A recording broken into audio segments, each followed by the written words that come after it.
السلام عليكم ورحمة الله وبركاته. أعوذ بالله من الشيطان الرجيم. بسم الله الرحمن الرحيم.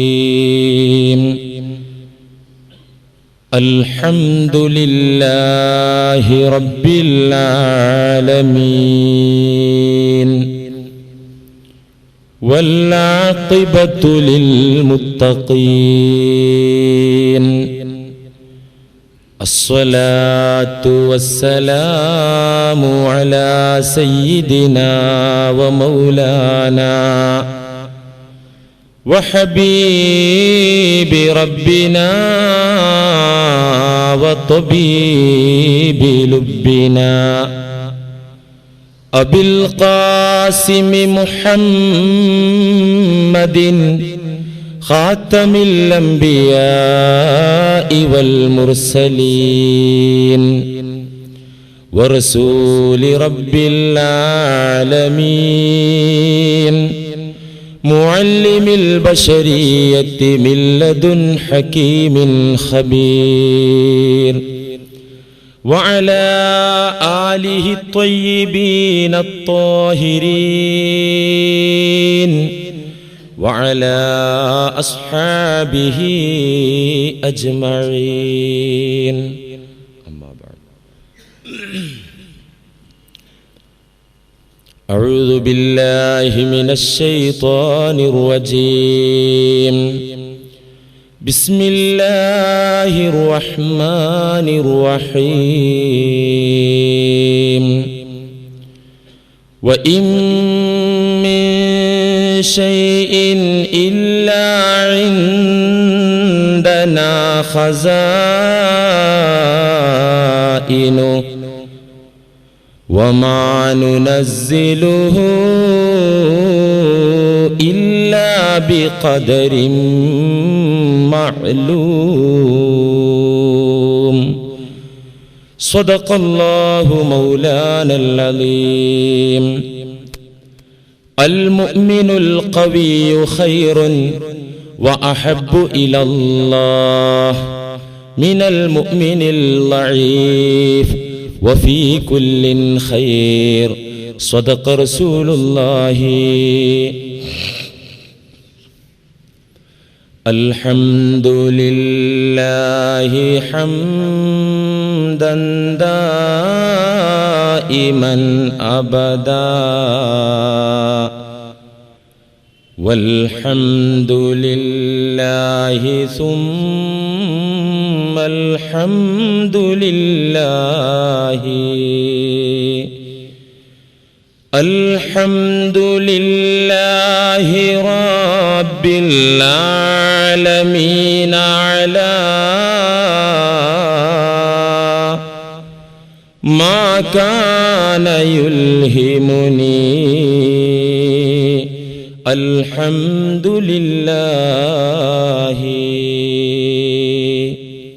അർഹമുർറാഹിമായ അല്ലാഹുവേ, പാവപ്പെട്ടവരായ ഞങ്ങളിൽ നിന്ന് അറിഞ്ഞും അറിയാതെയും സംഭവിച്ചു പോയ എല്ലാവിധ തെറ്റുകുറ്റങ്ങളും നീ ഞങ്ങൾക്ക് വിട്ടുപുറത്ത് മാപ്പാക്കി തരണമേ. റഹ്മാനെ, നിന്റെ പൊരുത്തം ഏതാണെന്നു മനസ്സിലാക്കി ആ പൊരുത്തത്തിലൂടെ മുന്നോട്ട് നീങ്ങാനുള്ള തൗഫീഖ് ഞങ്ങൾക്കും ഞങ്ങൾക്ക് വേണ്ടപ്പെട്ടവർക്കും നീ പ്രദാനം ചെയ്യണേ. അല്ലാഹുവേ, പരിശുദ്ധ ദീനുൽ ഇസ്ലാമിൻ്റെ സുന്ദരമായ ആ സൽസരണിയിലൂടെ ഞങ്ങൾക്ക് മുന്നോട്ട് സഞ്ചരിക്കാനുള്ള എല്ലാവിധ അവസരങ്ങളും നീ ഞങ്ങളുടെ മുന്നിൽ ഒരുക്കിത്തരണേ. അല്ലാഹുവേ, അറിവില്ലായ്മ കൊണ്ട് സംഭവിച്ചു പോകുന്ന വ്യതിയാനങ്ങൾ, ആ വ്യതിയാനങ്ങളിൽ നിന്ന് നീ ഞങ്ങളെ കാത്തിരക്ഷിക്കണേ. അല്ലാഹ്, ഞങ്ങളിൽ പല ആളുകളും രോഗം കൊണ്ട് കഷ്ടപ്പെടുന്നവർ, അതുപോലെ പലവിധ ബുദ്ധിമുട്ടുകൾ സഹിക്കുന്നവരുണ്ട്. റഹ്മാനെ, എല്ലാവർക്കും സന്തോഷവും സമാധാനവും ഇരുലോകത്തും നീ ഒരുക്കിത്തരണേ. റഹ്മാനെ, ഞങ്ങളിൽ നിന്നും മരണപ്പെട്ടു പോയ ഞങ്ങളുടെ കുടുംബങ്ങൾ, വേണ്ടപ്പെട്ടവർ, അവർക്കെല്ലാം നീ മർഹമത്തും മഗ്ഫിറത്തും പ്രദാനം ചെയ്യണേ റഹ്മാനെ. അവരുടെ ഖബർ ജീവിതം നീ സന്തോഷത്തിലാക്കി മാറ്റിക്കൊടുക്കണേ റഹ്മാനെ. അവരെയും ഞങ്ങളെയും ജന്നാത്തുൽ ഫിർദൗസിൽ സന്തോഷത്തോടുകൂടെ ഒരുമിച്ച് കൂട്ടിത്തരണേ. പ്രിയമുള്ളവരെ, പ്രപഞ്ചനാഥൻ്റെ അല്ലാഹു റബ്ബുൽ ഇസ്സത്തിൻ്റെ പൊരുത്തം സമ്പാദിക്കാൻ, അവൻ്റെ സ്നേഹം സമ്പാദിക്കാനുള്ള മാർഗങ്ങളാണ് നാം അന്വേഷിച്ചു കൊണ്ടിരിക്കുന്നത്. അതിന് ആദ്യമായി അവനെ കണ്ടെത്തി അവനിലുള്ള വിശ്വാസം രൂഢമൂലമാക്കി അവനെ സ്നേഹിച്ച് അനുസരിച്ച് നിലകൊള്ളുമ്പോഴാണ് അള്ളാഹുവിൻ്റെ സ്നേഹം അടിമകളായ നമുക്ക് തിരിച്ചു കിട്ടുക. അതിന് പ്രധാനമായി വേണ്ടത് അള്ളാഹു നമ്മുടെ ജീവിതത്തിൽ നമ്മിലേക്ക് വിധിക്കുന്ന, ഇറക്കുന്ന വിവിധങ്ങളായ കാര്യങ്ങൾ, അള്ളാഹുവിൻ്റെ വിധികൾ, ആ വിധികൾ നമ്മുടെ മനസ്സ് വെറുക്കുന്ന, കയ്പ് അനുഭവമുണ്ടാക്കുന്ന വിധികളാണെങ്കിലും റബ്ബിനെ ഓർത്തുകൊണ്ട് സഹിക്കുകയും അതിൽ സംതൃപ്തരാവുകയും ചെയ്യുമ്പോഴാണ് അള്ളാഹുവിൻ്റെ സ്നേഹം നമ്മിലേക്ക് തിരിച്ചു വരിക. ആരെയൊക്കെ അള്ളാഹു ഇഷ്ടപ്പെട്ടുവോ, ആരോടൊക്കെ അള്ളാഹുവിന് സ്നേഹമാണോ, അവരെല്ലാം തന്നെ പരീക്ഷണങ്ങളുടെ പൂമാല ധരിച്ചവരാണ് എന്നതാണ് യാഥാർത്ഥ്യം. മാനവകുലത്തിൽ അള്ളാഹുവിനെ ഏറ്റവും കൂടുതൽ സ്നേഹിച്ച, അള്ളാഹു ഏറ്റവും കൂടുതൽ ഇഷ്ടപ്പെട്ട വ്യക്തിത്വം ആരാണ് എന്ന ചോദ്യത്തിന് ഒരൊറ്റ ഉത്തരമുള്ളൂ: മുഹമ്മദ് മുസ്തഫ സ്വല്ലല്ലാഹു അലൈഹി വസല്ലം. അവിടെന്നാണ് അള്ളാഹുവിനെ യഥാവിധി പൂർണ്ണമായി സ്നേഹിച്ചത്. അവിടത്തെയാണ് അള്ളാഹു സുബ്ഹാനഹു വ തആല കൂടുതലായി മനുഷ്യകുലത്തിൽ ഏറ്റവും ഇഷ്ടപ്പെട്ടത്. ആ തിരുനബിയുടെ ജീവിതം ഒന്ന് പരിശോധിക്കുമ്പോൾ നമുക്ക് പഠിക്കാനും മനസ്സിലാക്കാനും സാധിക്കും. അള്ളാഹുവിന്റെ റസൂലിന്റെ ത്യാഗങ്ങൾ, ആ പുന്നാര നബിയുടെ ജീവിതത്തിലേക്ക് പടച്ച തമ്പുരാൻ നിശ്ചയിച്ച വിവിധങ്ങളായ വിധികൾ, അതിലുണ്ടായിരുന്ന പ്രയാസങ്ങൾ, ആ പ്രയാസങ്ങൾ തരണം ചെയ്ത് സന്തോഷത്തോടുകൂടെ നമ്മുടെ മുന്നിൽ ജീവിച്ച് കാണിച്ചു തന്ന ചരിത്രം ഹദീസുകളിൽ വളരെ കൃത്യമാണ്. നമുക്കറിയാം, പരിശുദ്ധ ഖുർആനിൽ അള്ളാഹുവിന്റെ റസൂലിനെ വിളിച്ച് പലതും അള്ളാഹു പറഞ്ഞു. ഒരുപാട് ഭാഗങ്ങളിൽ നബിയോട് അള്ളാഹു സംസാരിച്ച ഭാഗങ്ങളിലൊക്കെ കാണാം ആ ആയത്തുകൾ വിശദീകരിക്കുന്ന മുഫസ്സിറുകൾ ഈ ആയത്ത് നബിയെ സമാധാനിപ്പിക്കാൻ വേണ്ടി അള്ളാഹു ഇറക്കിയതാണ്, ഈ അധ്യായം അള്ളാഹുവിന്റെ റസൂലിനെ സമാശ്വസിപ്പിക്കാൻ വേണ്ടി അള്ളാഹു ഇറക്കിയതാണ്, ഈ ആയത്ത് അള്ളാഹുവിന്റെ റസൂലിന് ഊർജം പകരാൻ വേണ്ടി അള്ളാഹു ഇറക്കിയതാണ്. മുഫസ്സിറുകൾ അടിവരയിട്ട് ആയത്തുകളുടെ മുന്നിലും പിന്നിലും രേഖപ്പെടുത്തിയത് ഖുർആൻ വ്യാഖ്യാന ഗ്രന്ഥങ്ങൾ പരിശോധിച്ചാൽ കാണാൻ സാധിക്കും. മക്കാ ജീവിതത്തിന്റെ വ്യത്യസ്ത ഘട്ടങ്ങൾ യഖൂലൂൻ, ഇമാം റാസി റഹിമഹുല്ല പറയുന്നു, യഖൂലൂന യാ മുഹമ്മദ് ഇൻ കാന ഗറലുക മിൻ ഹാദല്ലദീ തദ്ഈഹി ത്വലബൽ ഗിനാ ജമഅനാ ലക മാലൻ ഹത്താ തകൂന കഐസരി അഹ്ലി മക്ക. അല്ല മുഹമ്മദേ, നിനക്ക് ദാരിദ്ര്യമുണ്ട് എന്ന് ഞങ്ങൾക്കറിയാം. മക്കക്കാര് പറയാൻ, നിന്റെ കയ്യിൽ പണവും ചരക്കുകളും സൗകര്യങ്ങളും ഒന്നും ഇപ്പോൾ ഇല്ല എന്ന് ഞങ്ങൾക്കറിയാം. ഇൻ കാന ഗറലുക മിൻ ഹാദല്ലദീ തദ്ഈഹി, നീ ഈ പ്രവാചകനാണെന്ന അവകാശവാദം ഉന്നയിച്ച് പുറത്തു വന്നത് നബിയാണ് എന്ന ജൽപ്പനം ഞങ്ങളുടെ മുന്നിൽ ഉയർത്തിയത് പൂർവീകരായ നമ്മുടെ പിതാക്കൾ കാണിച്ചു തന്ന വഴിയെ തള്ളിപ്പറഞ്ഞുകൊണ്ട് നേതാവിന്റെ വേഷം കെട്ടി സമൂഹത്തിൽ ഇറങ്ങിയത്. അതിന്റെ ലക്ഷ്യം പണമുണ്ടാക്കലാണെങ്കിൽ, നിന്റെ ഈ ബുദ്ധിമുട്ടൊന്ന് തീരലാണെങ്കിൽ, നിന്റെ പ്രയാസങ്ങൾ അവസാനിക്കലാണെങ്കിൽ നിന്റെ മുന്നിൽ ഞങ്ങൾ തുറന്നു പറയുന്നു, ജമഅനാ ലക മാലൻ, ഞങ്ങൾ നിനക്ക് വേണ്ടി പണപ്പിരിവ് നടത്താം. മക്കയിൽ ഞങ്ങളുടെ കൂട്ടത്തിൽ സമ്പന്നന്മാരുണ്ട്, കഴിവുള്ളവരുണ്ട്, ഞങ്ങൾ പണം പിരിക്കാം. അങ്ങനെ നിന്നെ ഞങ്ങൾ ഈ മക്കയിലെ ഏറ്റവും വലിയ ധനാഢ്യനാക്കി, സമ്പന്നനാക്കി ഞങ്ങൾ മാറ്റാം. ഈ പണി നിർത്തിവെക്ക്, ഈ വാദം നിർത്തിവെക്ക്, പ്രവാചകനാണെന്നുള്ള ജൽപ്പനം നിർത്തിവെക്ക് അവർ പറഞ്ഞു. അവരുടെ ഈ വാക്ക് കേട്ടപ്പോ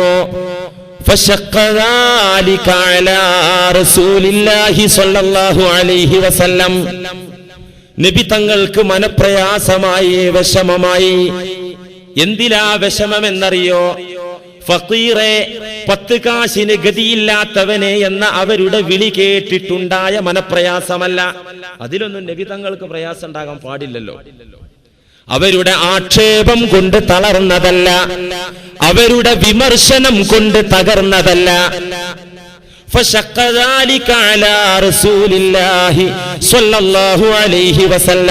പുന്നാര നബിക്ക് അത് വല്ലാത്ത മനോവേദനയുണ്ടാക്കി അവരുടെ ആ വാക്ക്. എന്തുകൊണ്ട്? അന്നഹും ഇന്നമാ റഗിബു അനിൽ ഇസ്ലാമി ലികൗനിഹി ഫഖീറൻ ഹഖീറൻ ഇൻദഹും. ഏത് കാര്യത്തിലാണ് നബിക്ക് വിഷമമുണ്ടായത് എന്നറിയോ? അവരുടെ വിമർശനം കേട്ടിട്ടുണ്ടായ വിഷമമല്ല. അവരുടെ അടുക്കൽ ഞാനൊരു പാവമാണ്, അവരുടെ കാഴ്ചപ്പാടിൽ ഞാൻ വളരെ നിന്ദ്യനാണ്, നിസാരനാണ്. അതുകൊണ്ട് പാവപ്പെട്ട ഞാൻ സത്യത്തിലേക്ക് വിളിക്കുമ്പോ, ഇസ്ലാമിലേക്ക് വിളിക്കുമ്പോ, പാവമായതുകൊണ്ട്, ഞാൻ ഫഖീറായതുകൊണ്ട് അവർക്ക് എന്റെ വിളി കേൾക്കാൻ പ്രയാസമുണ്ടല്ലോ. അതുകൊണ്ട് അവർക്ക് ഇസ്ലാം ലഭിക്കാതെ പോകുമല്ലോ. നേരെ മറിച്ച് അവരുടെ ഗ്രേഡിലും അവരുടെ സ്ഥാനത്തിലും അവരുടെ മഹിമയിലും ഉള്ള ഒരാളായിരുന്നു ഇക്കൂട്ടത്തിലെ പ്രവാചകനെങ്കിൽ അവർ ആ വിളിക്ക് ഉത്തരം നൽകുമായിരുന്നല്ലോ. ഈ സമൂഹത്തിലെ ദരിദ്രനായ ഞാൻ, പാവപ്പെട്ടവനായ ഞാൻ അവരെ സത്യത്തിലേക്ക് വിളിക്കുമ്പോ ഞാനൊരു പാവമായതുകൊണ്ട് അവർക്ക് ഇസ്ലാം കിട്ടാതെ പോകുമോ എന്ന ദുഃഖം. ലികൗനിഹി ഫഖീറൻ ഹഖീറൻ ഇൻദഹും, ഞാനൊരു പാവാണ്, അതുകൊണ്ട് അവരെന്റെ വിളി കേൾക്കുന്നില്ലല്ലോ എന്ന മനപ്രയാസം പുന്നാര നബിയുടെ മനസ്സിൽ ഉദിച്ചപ്പോ ഫഅൻസലല്ലാഹു തആലാ ഖൗലഹു, ഉടനെ അല്ലാഹു ഖുർആൻ ഇറക്കുകയാണ്. അലം നശ്റഹ് ലക സദ്റക ووضعنا عنك وزرك الذي أنقض ظهرك ورفعنا لك ذكرك فإن مع العسر يسرا إن مع العسر يسرا. നബിയെ, അങ്ങെന്തിനാണ് വിഷമിക്കുന്നത്? അങ്ങെന്തിനാണ് ദുഃഖിക്കുന്നത്? അലം നശ്റഹ് ലക സദ്റക, അങ്ങയുടെ മാറിനെ നാം വിശാലമാക്കി തന്നില്ലേ? അങ്ങയുടെ നെഞ്ചകത്തെ നാം വിശാലമാക്കി തന്നില്ലേ? അതെ, എന്താണ് അതിന്റെ ആശയം? അങ്ങേക്ക് ഞാൻ മനക്കരുത്ത് തന്നില്ലേ? അങ്ങേക്ക് ഞാൻ നിശ്ചയദാർഢ്യത നൽകിയില്ലേ? അങ്ങേക്ക് ഞാൻ സകല കാര്യങ്ങളും ഗ്രഹിക്കാനുള്ള മാനസിക കരുത്ത് തന്നില്ലേ? وَوَضَعْنَا عَنكَ وِزْرَكَ الَّذِي أَنقَضَ ظَهْرَكَ, അങ്ങയുടെ മുതുകിനെ ഞെരിച്ചു കളയുന്ന ഭാരങ്ങളൊക്കെ ഞാൻ അങ്ങയിൽ നിന്ന് താഴേക്ക് ഇറക്കി വെച്ചില്ലേ? അങ്ങക്ക് ഇനി കുറ്റങ്ങളില്ല. അങ്ങയുടെ സകലമാന കുറ്റങ്ങളും ഞാൻ മുൻകൂട്ടി തന്നെ പൊറുത്തിരിക്കുകയാണ്. ഖുർആനിൽ അല്ലാഹു പറഞ്ഞു, അങ്ങയുടെ സകല പാപങ്ങളും, പാപം എന്ന് പറഞ്ഞാൽ അങ്ങനെ പാപം ചെയ്തിട്ടല്ല, ചെറിയ ചെറിയ പ്രബോധനത്തിലോ അല്ലെങ്കിൽ മനുഷ്യ സഹജമായ അവസ്ഥയിൽ ചിന്തയിൽ വരുന്ന വ്യതിയാനങ്ങളോ അതൊന്നും ഒരു നബിയെ സംബന്ധിച്ചിടത്തോളം അതൊക്കെ വലിയ കുറ്റത്തിന്റെ അളവിലേക്ക് പോകും. എന്ത് ദിക്റല്ലാത്ത അവസ്ഥ, അള്ളാഹുവിനെ കുറിച്ചല്ലാത്ത ഓർമ്മ വന്നാൽ പോലും അവർക്കത് തെറ്റാണ്. അതിനാണല്ലോ 70ഉം 100ഉം തവണ ഒരു ദിനം തൗബ ചെയ്തത് നബി സല്ലല്ലാഹു അലൈഹി വസല്ലം ഒക്കെ പുറത്തിട്ടുണ്ട്. അങ്ങയിൽ നിന്ന് ഭാരം മുഴുവൻ ഞാൻ ഇറക്കി വെച്ചിട്ടില്ലേ നബിയേ.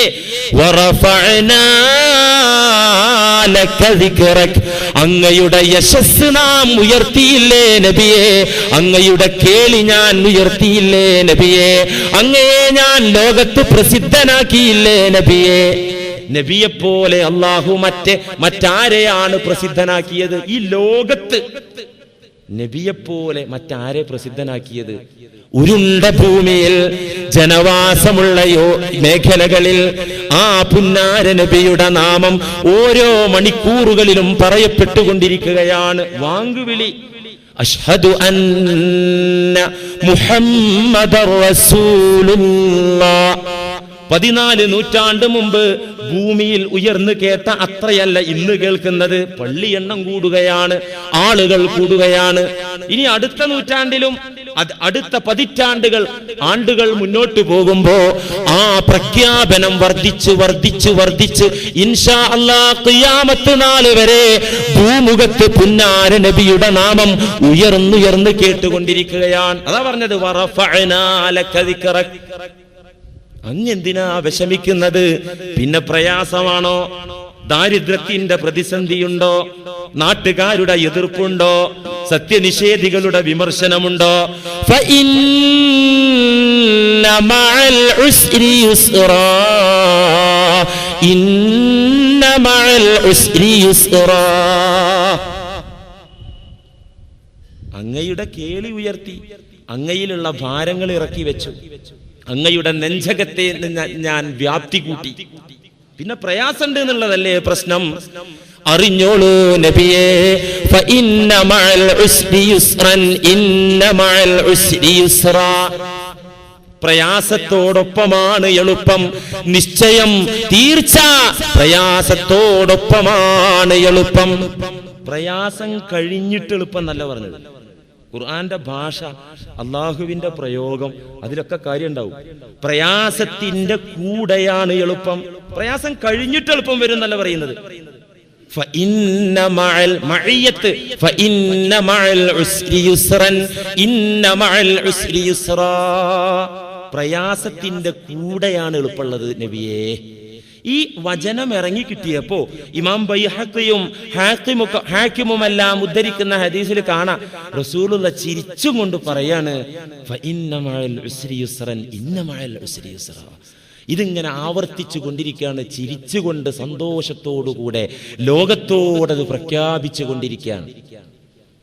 അതുകൊണ്ട് പ്രയാസം അത് കരുത്തുള്ള ഈമാൻ ആർക്കുണ്ടോ അവർക്കത് നല്ലതാണ്.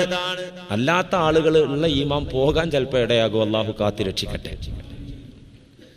ഇമാം മുസ്ലിം ഉദ്ധരിച്ച ഹദീസിൽ കാണാം, അള്ളാഹുവിന്റെ ഹബീബ് പഠിപ്പിക്കുന്നു, അൽ മുഅ്മിനുൽ ഖവിയ്യു, അൽ മുഅ്മിനുൽ ഖവിയ്യു ഖൈറുൻ വ അഹബ്ബു ഇലല്ലാഹി മിനൽ മുഅ്മിനിൽ ലഈഫ്.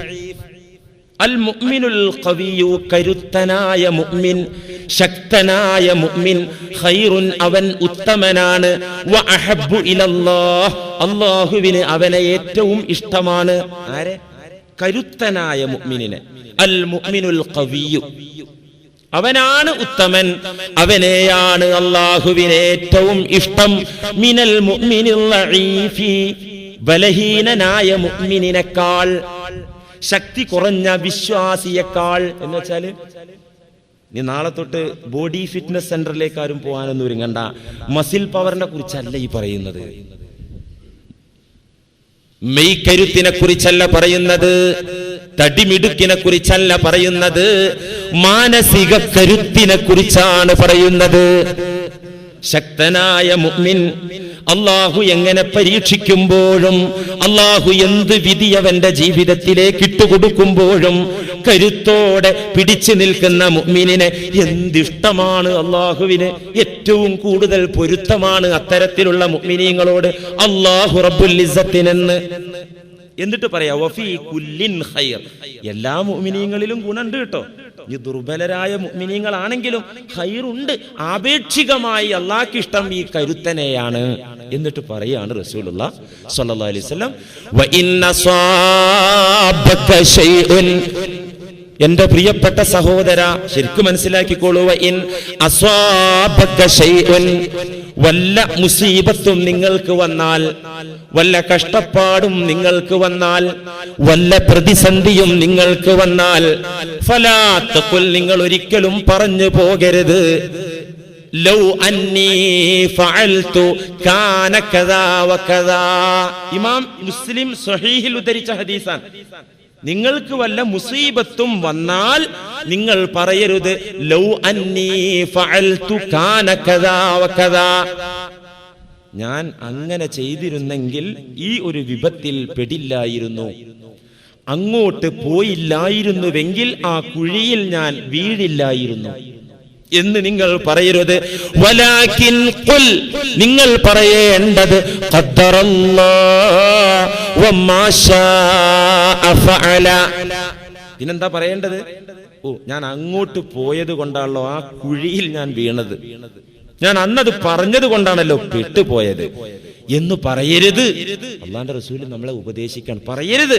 പിന്നെന്താ പറയേണ്ടത്? ഖദ്ദറല്ലാഹു വമാ ശാഅ ഫഅല, അല്ലാഹു നിശ്ചയിച്ചു, അല്ലാഹു ഉദ്ദേശിച്ചത് അവൻ നടപ്പിലാക്കും. അറബികളൊരു ശൈലിയുണ്ട്, എന്ത് പറഞ്ഞാലും മാഷാ അല്ലാഹ് മാഷാ അല്ലാഹ്, നല്ലൊരു സംസ്കാരം, നല്ലൊരു രീതിയാണ്.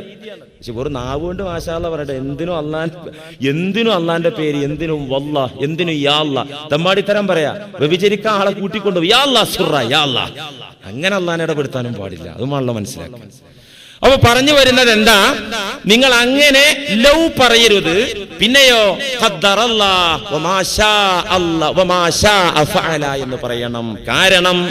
കാരണം ഫഇന്ന ലൗ, നിശ്ചയം ലൗ എന്നത്, നിശ്ചയം ലൗ പ്രയോഗം തുഫ്തഹു അമല ശൈത്താൻ, പിശാചിന്റെ കർമ്മങ്ങളിലേക്കുള്ള കവാടമാകുന്നു. ഏത് ലൗ? ഇംഗ്ലീഷിലുള്ള ലൗ അല്ലട്ടോ. ലൗ എന്നാൽ അങ്ങനെയായതുകൊണ്ടത് നടന്നു, ഇങ്ങനെയായതുകൊണ്ടത് നടന്നില്ല എന്ന നിഗമനം. ഈ നിഗമനം പലപ്പോഴും പിശാചിന്റെ പ്രവർത്തനത്തിലേക്ക് വഴി തുറക്കുന്നതാകുന്നു. ഒരു വലിയ ജ്ഞാനിയുണ്ടായിരുന്നു. മഹാന്മാരായ ആരിഫീങ്ങളുടെ ചരിത്രത്തിൽ മഹാന്മാർ രേഖപ്പെടുത്തിയത് കാണാം. വലിയൊരു ആരിഫ്, അദ്ദേഹം പറയാണ്, കുൻതു അദ്നബതു ദംബൻ അലീമാ. ഒരു ആരിഫായ മനുഷ്യൻ വിലപിക്കുകയാണ്, കുൻതു അദ്നബതു ദംബൻ അലീമാ, ഞാൻ വലിയൊരു അപരാധം ചെയ്തു പോയി, ഞാൻ വലിയൊരു കുറ്റം ചെയ്തു പോയി. അതുകൊണ്ട് തന്നെ അന അബ്കി അലൈഹി മുൻദു 60 സന, വർഷങ്ങളായി ഞാൻ ചെയ്ത ആ കുറ്റം ഓർത്തിട്ടു ഞാൻ കരഞ്ഞുകൊണ്ടിരിക്കുകയാണ്. എന്താ പറയുന്നത്? എന്താണ് ഈ മഹാൻ പറയുന്നത്? ഞാനൊരു വലിയ കുറ്റം ചെയ്തു, വർഷങ്ങളായി ആ കുറ്റമോർത്ത് ഞാൻ ഖേദിക്കുകയും കരയുകയും ചെയ്തുകൊണ്ടിരിക്കുകയാണ്. ആളുകൾ ചോദിച്ചു, എന്തേ മഹാനെ നിങ്ങൾ അത്ര വലിയ കുറ്റം ചെയ്തത്? എന്താണ് ആ തെറ്റ്? അദ്ദേഹം പറഞ്ഞ തെറ്റെന്താണെന്നറിയോ? ഖാല ഖുൽതു മറത്തൻ ലിശൈഇൻ കാന ലൈതഹു ലം യകുൻ. അതാണ് ഞാൻ ചെയ്ത തെറ്റ്.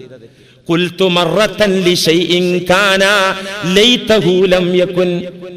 ഉണ്ടായ ഒരു കാര്യത്തെക്കുറിച്ച് ഞാൻ ഒരിക്കൽ എന്റെ വിവരക്കേട് കൊണ്ട് പറഞ്ഞുപോയി. അത് സംഭവിച്ചില്ലായിരുന്നെങ്കിൽ എത്ര നന്നായിരുന്നേനെ. സംഭവിച്ച ഒരു കാര്യത്തെക്കുറിച്ച്, നടന്ന ഒരു കാര്യത്തെക്കുറിച്ച് ഞാൻ പറഞ്ഞു. എന്ത്? എന്ത്? ലൗലം യകുൻ, അത് സംഭവിച്ചിട്ടില്ലായിരുന്നുവെങ്കിൽ എത്ര നന്നായിരുന്നേനെ എന്ന് ഞാൻ വിലപിച്ചു. അതിന്റെ കുറ്റം, ആ കുറ്റത്തിന്റെ അല്ലാഹു അത് വെറുക്കുന്ന ഒരു വാക്കാണ് എന്നിൽ നിന്നുണ്ടായത്.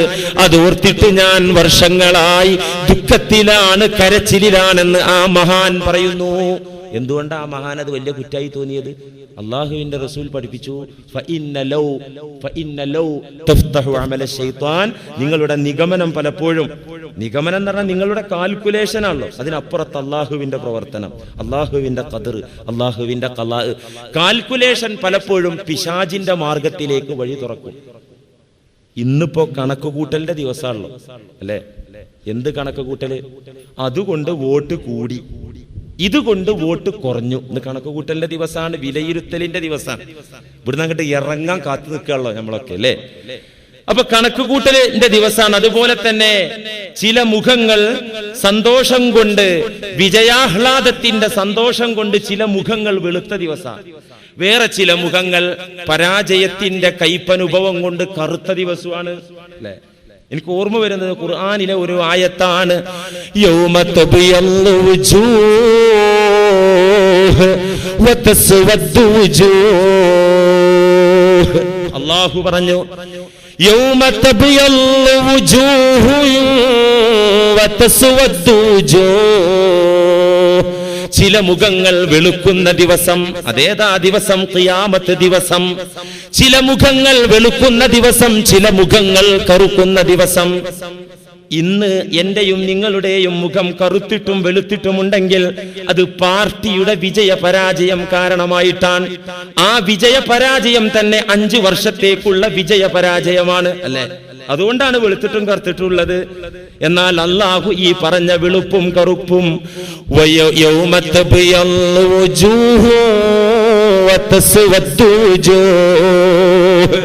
ഞാനും നിങ്ങളും മരണം വരെ ചെയ്തുകൊണ്ടിരിക്കുന്ന വോട്ട്, അതിന്റെ ഫലപ്രഖ്യാപനാണ് ഖിയാമത്ത് നാളിൽ വരിക. അന്ന് പാർട്ടിയുടെ വിജയപരാജയമല്ല വിലയിരുത്തപ്പെടുന്നത്, തീരുമാനിക്കപ്പെടുന്നത്. സുഹൃത്തിന്റെ വിജയപരാജയമല്ല, ഓരോ വ്യക്തിയുടെയും വിജയപരാജയം തീരുമാനിക്കപ്പെടുന്ന ദിവസമാണ്. അന്ന് പരാജയപ്പെട്ടവരുടെ മുഖം കറുക്കും, വിജയിച്ചവരുടെ മുഖം വെളുക്കും.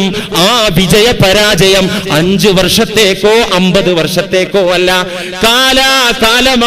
ഖാലിദീന ഫീഹാ അബദാ, കാലാകാലത്തേക്കുമാണ് ആ മുഖത്തിന്റെ വെളുപ്പ്. അല്ലാഹു മുഖം വെളുക്കുന്നവരുടെ കൂട്ടത്തിൽ ഉൾപ്പെടുത്തുമാറാകട്ടെ. അപ്പൊ ഞാൻ പറഞ്ഞു വന്നത് എന്താണെന്നറിയോ? നമ്മുടെ നിഗമനങ്ങൾ, വിജയപരാജയം വിലയിരുത്തിക്കൊണ്ടുള്ള പ്രയോഗം, നിഗമനങ്ങൾ, അത് പലപ്പോഴും പിശാചിന്റെ പ്രവൃത്തിയിലേക്ക് വാതിൽ തുറക്കും. ആരോപണ പ്രത്യാരോപണങ്ങൾ പലപ്പോഴും നരകത്തിന്റെ വാതിലാണ് തുറക്കുക. വിജയാഹ്ലാദമൊക്കെ ആകാം, അതൊന്നും കുഴപ്പമുള്ള സംഗതിയല്ല. പക്ഷേ ആ ആഹ്ലാദത്തിലും മുസ്ലിമിന് അദബുകൾ പാലിക്കാനുണ്ട്. മറ്റുള്ളവനെ തെറി വിളിക്കാനോ അവന്റെ അഭിമാനത്തിൽ കുത്തിനോവിക്കാനോ, രാഷ്ട്രീയത്തിന്റെ പേരിലാണെങ്കിലും മതസംഘടനയുടെ പേരിലാണെങ്കിലും ഏതിന്റെ പേരിലാണെങ്കിലും അല്ലാഹു അനുവദിക്കുന്നില്ല.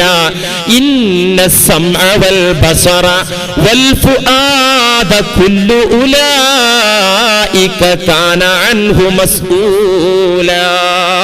നിന്റെ നാവിന്റെ പ്രയോഗം, നിന്റെ ചെവിയുടെ പ്രയോഗം, നിന്റെ കണ്ണിന്റെ പ്രയോഗം, നിന്റെ ഹൃദയത്തിന്റെ ചലനം, നിന്റെ ശരീരം കൊണ്ടുള്ള ചലനം, കുല്ലു ഉലൈക കാന അൻഹു മസ്ഊലാ, എല്ലാം അല്ലാഹു വിചാരണയ്ക്ക് എടുക്കുക തന്നെ ചെയ്യും. ഖുർആൻ. അതുകൊണ്ട് അവിടെയും മര്യാദ പാലിക്കാനുണ്ട്, അവിടെയും മര്യാദ പാലിക്കാനുണ്ട്. ഇതിപ്പോ വിലയിരുത്തല് ഒരു മാസം സമയം കിട്ടിയല്ലോ. ചായക്കടയിലും പള്ളി നടയിലും വിലയിരുത്തലേന്ന് ഇത്ര ദിവസം. അന്ന് വിലയിരുത്തല് എവിടെ എത്താതിരുന്നു, അങ്ങോട്ടും ഇങ്ങോട്ടും പറഞ്ഞിട്ട് എങ്ങും എത്താതിരുന്നപ്പോ പരസ്പരം പറഞ്ഞ എന്താ, 13-ാം തീയതി വെള്ളിയാഴ്ച കാണാന്നാ പറഞ്ഞത്. ഇന്നിന് ജുമാ കഴിഞ്ഞ് സ്വാഭാവികമായിട്ട് ഇന്ന് ഞാൻ പറയുന്നതിൽ കാര്യമുണ്ട്. കാരണം ഇന്ന് ജുമാ കഴിഞ്ഞ് വീട്ടിൽ പോയി പട്ടണത്തിലിറങ്ങി നാട്ടില് ആളുകളുമായി സന്ധിക്കുമ്പോ ഒരു തർക്കം, തമാശക്കൊരു പരിഹാസം, അല്ലെങ്കിൽ തമാശക്കൊരു തർക്കം. ഇബ്ലീസ് നോക്കിക്കള്ള എവിടെയാണ് കത്തുന്നത് എന്ന്. ചെറിയ ഒരു അഗ്നിനാമ്പ് പിശാച് കണ്ടാൽ അവിടെ പെട്രോളാ ഒഴിക്കുക, മണ്ണെണ്ണ അല്ല ഒഴിക്കുക. അപ്പൊ ഇബ്ലീസ് ഈ പെട്രോളും കൊണ്ട് നടക്കുകയായിരിക്കും ഇത് കത്തിക്കാൻ വേണ്ടിയിട്ട്. അപ്പൊ തമാശക്ക് തുടങ്ങിയ ഒരു വാദപ്രതിവാദം, അല്ലെങ്കിൽ ഒരു ചർച്ച, അല്ലെങ്കിൽ ഒരു തർക്കം, അല്ലെങ്കിൽ ഒരു പരിഹാസം, ഈ തോറ്റ ആള് മുഖം കറുത്ത് ഇങ്ങനെ ഇരിക്കും സാധുവായിട്ട്. ഇപ്പൊ എങ്ങനെയുണ്ട് കേട്ടില്ലേ ന്യൂസില്, അങ്ങനെ എന്താണ് പോയാ പോരാ, നിന്റെ നാവ് ഇന്നലെ എത്ര നീളല്ലായിരുന്നോ, അത് ഇന്നലെ അല്ലേ ഇന്നിപ്പല്ല എന്ന് പറഞ്ഞാലും വിടൂല, അവനെ പിടിക്കുക. പിന്നെ അങ്ങനെ ഈ തമാശയിൽ തുടങ്ങുന്ന തർക്കം അത് പിന്നെ അസഭ്യവർഷത്തിലും പിന്നെ കയ്യാങ്കളിയിലും എത്തുന്ന അവസ്ഥ. തർക്കം ഉറപ്പാ. ഈ കാര്യത്തിൽ തർക്കിച്ചാൽ മലായിക്കത്ത് ഇടത്താണോ വലത്താണോ എഴുതുന്നത് എന്ന് നിങ്ങൾ ആലോചിച്ചിട്ടുണ്ടോ? മാ യൽഫിദു മിൻ ഖൗലിൻ ഇല്ലാ ലദൈഹി റഖീബുൻ അതീദ്. ഉണ്ടോ, രേഖപ്പെടുത്താൻ മലായിക്കത്ത് ഉണ്ട്. ആ ഓർമ്മ വേണം, അല്ലാഹു ഉണർത്തിയിട്ടുണ്ട്. ഇതൊക്കെ ഇപ്പൊ നമ്മൾ ആലോചിക്കണം. പിന്നെ ഈ ആരോപണം പ്രത്യാരോപണം അത് വലിയൊരു പ്രശ്നമാണ്. അത് സംഘടനാ ലേബലിലായാലും രാഷ്ട്രീയ മേഖലയിലായാലും കുടുംബ പശ്ചാത്തലത്തിലായാലും സൗഹൃദ ബന്ധത്തിനിടയിലായാലും ആരോപണ പ്രത്യാരോപണം അത് വലിയ പ്രശ്നമാണ്. കാരണം ചിലപ്പോൾ ചില ആളുകൾ സ്വപ്നത്തിൽ വരെ ഊഹിച്ചിട്ടില്ലാത്ത, മനസ്സിൽ ഒരിക്കലും ചിന്തിച്ചിട്ടില്ലാത്ത കാര്യമാണ് അവനെക്കുറിച്ച് അപരൻ പറഞ്ഞു പരത്തുന്നത്. അത് കേൾക്കുമ്പോൾ എത്ര വിഷമുണ്ടാകും. നീ അങ്ങനെ ചെയ്തു, നീ വോട്ട് പിടിക്കാൻ വേണ്ടി കുപ്പിയും കൊണ്ട് പോയത് ഞാൻ കണ്ടല്ലോ, ഇവൻ മണ്ണെണ്ണ മേടിക്കാൻ പോയതായിരുന്നു, അല്ലെങ്കിൽ ബൈക്കിൽ പെട്രോൾ തീർന്നിട്ട് പോയതായിരുന്നു. ഇതൊരു നിഗമനമാണ്. മനസ്സിൽ എനിക്കൊരാളെ കുറിച്ച് തോന്നുകയാണ്, അവൻ അതിനാണ് തോന്നുകയാണ്, അല്ലെങ്കിൽ ഏതോ നമീമത്തുകാരൻ ഏഷണിക്കാരൻ വന്ന് പറയാണ്, അപ്പൊ അതിനനുസരിച്ച് ഞാൻ ശിക്ഷ വിധിക്കുകയാണ്. നിഗമനത്തിന്റെ അടിസ്ഥാനത്തിൽ പറ്റൂല. ഇന്ന ബഅദല്ലന്നി ഇസ്മ, ചില ധാരണകൾ, ചില ഭാവനകൾ അത് കുറ്റകരമായി പോകും. അതുകൊണ്ട് നിങ്ങൾ ധാരണകൾ, ഭാവനകൾ നിങ്ങൾ സൂക്ഷിക്കണം, നിഗമനങ്ങൾ നിങ്ങൾ സൂക്ഷിക്കണമെന്ന് അല്ലാഹു സുബ്ഹാനഹു വ തആല പറഞ്ഞിട്ടുണ്ട്. ഒരാൾ ചെയ്യാത്ത കാര്യം ആരോപിച്ചുകൊണ്ട് അവനെ ദ്രോഹിക്കുന്നത് എത്രമാത്രം വലിയ കുറ്റാന്നറിയോ? വല്ലദീന യുഅ്ദൂനൽ മുഅ്മിനീന വൽ മുഅ്മിനാത്ത് ബിഗൈരി മക്തസബു ഫഖദ് ഇഹ്തമലൂ ബുഹ്താനൻ വഇസ്മൻ മുബീനാ. ചെയ്യാത്ത കുറ്റം ആരോപിച്ചിട്ട്, ചെയ്യാത്ത കുറ്റം വ്യാജമാരോപിച്ചുകൊണ്ട് വിശ്വാസികളെ ഉപദ്രവിക്കുന്ന ആളുകൾ, ബുദ്ധിമുട്ടിക്കുന്ന ആളുകൾ, അവരെ വിമർശിക്കുന്ന ആളുകൾ, അവരെ അഭിമാനം തകർക്കുന്ന ആളുകൾ, എന്തിന്റെ പേര് പറഞ്ഞിട്ട്? അവർ ചെയ്യാത്ത കുറ്റത്തിന്റെ പേര് പറഞ്ഞിട്ട് ബുദ്ധിമുട്ടിക്കുന്ന ആളുകൾ. ഫഖദ് ഇഹ്തമലൂ ബുഹ്താനൻ വഇസ്മൻ മുബീനാ. ഈ ആരോപണ പ്രത്യാരോപണത്തിന്റെ ആളുകൾ അവർ തലയിൽ പേറി നടക്കുന്നത് എന്താണെന്നറിയോ? അല്ലാഹു പറയുന്നു, ഫഖദ് ഇഹ്തമലൂ ബുഹ്താനൻ വഇസ്മൻ മുബീനാ. വ്യക്തമായ കള്ളാരോപണം, വ്യക്തമായ കളവ്, തെളിഞ്ഞ കുറ്റം, അതിന്റെയൊക്കെ ദുരന്തമാണ്. അത്തരത്തിലുള്ള ആളുകൾ, ആരോപണത്തിന്റെ ആളുകൾ തലയിൽ പേറി നടക്കുന്നത്, അതിന്റെ ദുരന്ത ഫലം വലുതായിരിക്കും, അതിന് ലഭിക്കാനിരിക്കുന്ന ശിക്ഷയും വലുതായിരിക്കുമെന്ന് അല്ലാഹു സുബ്ഹാനഹു വ തആല പഠിപ്പിക്കുന്നു. അതുകൊണ്ട് നിഗമനം നീ വെച്ചോ, പക്ഷെ ആ നിഗമനം മറ്റൊരാൾക്ക് വേദനിക്കുന്ന തരത്തിലാകരുത്. ആ നിഗമനം നീ വിശ്വസിക്കുന്ന തരത്തിലും ആകരുത്. ഇപ്പൊ അധികാരത്തിൽ ആരാ വന്ന് ആരും മുഖം കാര്യമായിട്ട് കറുത്തിട്ടും വെളുത്തിട്ടൊന്നും ഇല്ലല്ലേ. ഇപ്പൊ ജുമഅക്കിടെ ഇറങ്ങി വന്നപ്പോ അങ്ങനെ വിവരം കിട്ടിയത്. ആരും മുഖം കൂടുതൽ വെളുക്കാനും കറുക്കാനൊന്നും ചാൻസ് ഇല്ല. നമ്മളിപ്പോ ഇതിൽ മനസ്സിലാക്കേണ്ട എന്താ? നിഗമനത്തിലേക്ക് പോകുന്നതിന്റെ കൂടെ ബേസിക്കലായി മനസ്സിലാക്കേണ്ടത് എന്താ? ഖുർആൻ പറഞ്ഞിട്ടുണ്ട്, ഖുലില്ലാഹുമ്മ മാലിക്കൽ മുൽക്ക് തുഅ്തിൽ മുൽക മൻ തശാ വതൻസിഉൽ മുൽക മിമ്മൻ തശാ വതുഇസ്സു മൻ തശാ വതുദില്ലു മൻ തശാ ബിയദികൽ ഖൈർ ഇന്നക അലാ കുല്ലി ഷൈഇൻ ഖദീർ. നിങ്ങൾ പ്രഖ്യാപിക്കണം നബിയെ, ലോകത്തോട് പ്രഖ്യാപിക്കണം, അല്ലാഹുമ്മ മാലിക്കൽ മുൽക്ക്, എല്ലാ അധികാരത്തിന്റെയും ഉടമസ്ഥനെ. പഞ്ചായത്ത് പ്രസിഡന്റിന്റെ ഉടമസ്ഥൻ, പഞ്ചായത്തിലെ അധികാരത്തിന്റെ ഉടമസ്ഥൻ ആരാ? പഞ്ചായത്തിലെ അധികാരത്തിന്റെ ഉടമസ്ഥൻ, നിയമസഭയുടെ അധികാരത്തിന്റെ ഉടമസ്ഥൻ, പാർലമെന്റിന്റെ അധികാരത്തിന്റെ ഉടമസ്ഥൻ, അതാണ് മാലിക്കൽ മുൽക്ക് എന്ന് പറഞ്ഞത്. എല്ലാ അധികാരത്തിന്റെയും ഉടമ, എല്ലാ അധികാരത്തിന്റെയും ഉടമയായ അല്ലാഹുവേ, തുഅ്തിൽ മുൽക മൻ തശാ, ആർക്കത് കൊടുക്കണമെന്ന് നീ തീരുമാനിച്ചു കൊടുക്കും. അത് അല്ലാഹ് കൊടുക്കാൻ തീരുമാനിച്ച ഏത് കാരാക്കോസായാലും വോട്ടങ്ങോട്ട് ചെയ്യും. അതാണ് അതിന്റെ പ്രത്യേകത. മനുഷ്യന്റെ കൽബുള്ളത്. ഇവിടുന്നൊക്കെ തീരുമാനിച്ചു, പ്രസംഗം കേട്ടപ്പോഴും ലഘുലേഖ കണ്ടപ്പോഴും വായിച്ചപ്പോഴൊക്കെ ഈ കാൻഡിഡേറ്റിനെ കുത്തണം എന്ന് തീരുമാനിച്ചു. അവിടെ എത്തിയപ്പോ അതിന് കണ്ടപ്പോ തിരിച്ചങ്ങോട്ട് പോയി. അങ്ങനെ വരിക. അതാണ് ഖുലില്ലാഹുമ്മ മാലിക്കൽ മുൽക്ക്. രാഷ്ട്രീയത്തിലും നമുക്ക് പഠിക്കാണ്ട് ബുദ്ധിയുള്ള ആളുകൾക്ക്. മുസ്ലിമാണോ? രാഷ്ട്രീയത്തെ കുറിച്ച് ചിന്തിക്കാൻ പാടില്ല. വോട്ടിന്റെ തലേ ദിവസം കണ്ണിങ്ങനെ അടച്ചു പിടിക്കുക, അങ്ങനെ ബൂത്തിലേക്ക് ആരെങ്കിലും വിളിക്കുമ്പോ പോവുക, അവിടെ ചെന്ന് കണ്ണ് തുറക്കുക, ഏതെങ്കിലും ഒന്നിന് കുത്തുക. അങ്ങനെയൊന്നും മുസ്ലിം ആകേണ്ട കാര്യമില്ല. വ്യക്തമായ രാഷ്ട്രീയ സമീപനവും ബോധവും മുസ്ലിമിന് വേണം. അതാവശ്യ. ഏതാ കള്ളനല്ലാത്തത് നോക്കി വോട്ട് ചെയ്യുക. രണ്ടും കള്ളനാണെങ്കിൽ തമ്മിൽ ഭേദം ഏതാന്ന് നോക്കി വോട്ട് ചെയ്യുക. അല്ലെങ്കിൽ അള്ളാഹ് ചോദിക്കും, എന്തിനാ നീ കള്ളന് കഞ്ഞി വെച്ചത് എന്ന് അള്ളാഹു ചോദിക്കൂലേ? ഇല്ലാന്ന് നിങ്ങൾക്ക് ആർക്കെ അഭിപ്രായം ഉണ്ടോ? എന്താ നിങ്ങളൊക്കെ അന്തം വിട്ട് ഇങ്ങനെ ഇരിക്കുന്നത്? ഇല്ലാന്ന് അഭിപ്രായം ഉണ്ടോ? നമ്മുടെ എല്ലാ ബോധം വേണ്ടേ നമുക്ക്? അല്ലാഹുവേ, അധികാരത്തിന്റെ ഉടമസ്ഥ, നീ ഇച്ഛിക്കുന്നവരെ അധികാരമേൽപ്പിക്കും, നീ ഇച്ഛിക്കുന്നവരിൽ നിന്ന് അധികാരം ഊരിയെടുക്കും. വതൻസിഉൽ മുൽക മിമ്മൻ തശാ ബിയദികൽ ഖൈർ. എന്ത് പ്രയോഗം! അല്ലാഹുവിന്റെ പ്രയോഗം. അപ്പൊ ഏതായാലും വിശ്വാസികളെ, നാം ചിന്തിക്കേണ്ടത്, മനസ്സിലാക്കേണ്ടത്, നിഗമനത്തിന്റെ പിറകെ ഓടാതെ കരുത്തരായ മുഅ്മിനീങ്ങളായി മാറുക ഞാനും നിങ്ങളും എന്ന് എന്റെ സ്വന്തത്തോടും പിന്നെയും സ്വന്തത്തോട് പിന്നെയും സ്വന്തത്തോട് പിന്നെ നാലാമതായി നിങ്ങളോട്.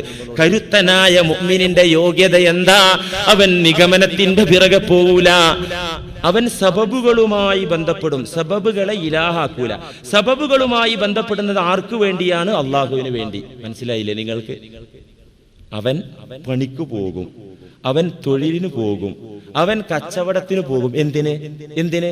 ജീവിക്കാനുള്ള ഉപാധി കിട്ടാനല്ല അവൻ പോകുന്നത്. നിങ്ങൾക്ക് മനസ്സിലാകുന്നില്ലേ? അവൻ തൊഴിലിന് പോകും, അവൻ ബിസിനസ് ചെയ്യും. എന്തിനു വേണ്ടി? പണമുണ്ടാകാനല്ല അവൻ ഈ പണി ചെയ്യുന്നത്. പിന്നെന്തിനാ? അള്ളാഹ് പറഞ്ഞത് കേൾക്കുക, അള്ളാഹുവിന് വേണ്ടി നിമിത്തങ്ങളുമായി കാരണങ്ങളുമായി ബന്ധപ്പെടുക. അങ്ങനെയല്ലോ ഒരു വലിയ ആരിഫ് അള്ളാഹിനോട് പറഞ്ഞു, ഇന്ന നാട്ടിലേക്ക് എന്നെ പടച്ചോനെ നടന്നു പോകാതെ എത്തിക്കണേ. നബിമാരെ പലരും കാറ്റിൽ അള്ളാഹു കൊണ്ടുപോയില്ലേ? സുലൈമാൻ നബി അലൈഹി സ്വലാമിനൊക്കെ കാറ്റിൽ കൊണ്ടുപോയില്ലേ? കാറ്റിൽ. നബി സല്ലല്ലാഹു അലൈഹി വസല്ലമ തങ്ങളെ ബുറാക്കിൽ കൊണ്ടുപോയില്ലേ?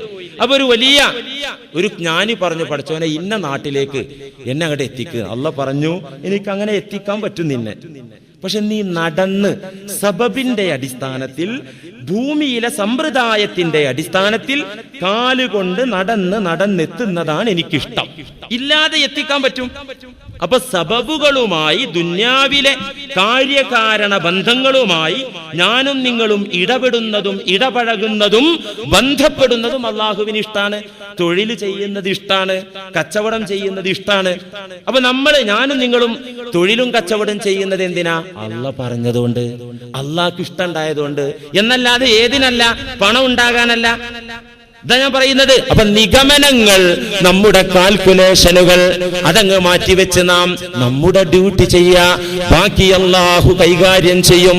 ഈ വിശ്വാസവും ഉറപ്പും അതിനനുസരിച്ചുള്ള പിടിച്ചു നിൽപ്പുമാണ് കരുത്തുള്ള അൽ മുഅ്മിനുൽ ഖവി, ശക്തനായ മുഅ്മിനിന്റെ ലക്ഷണം.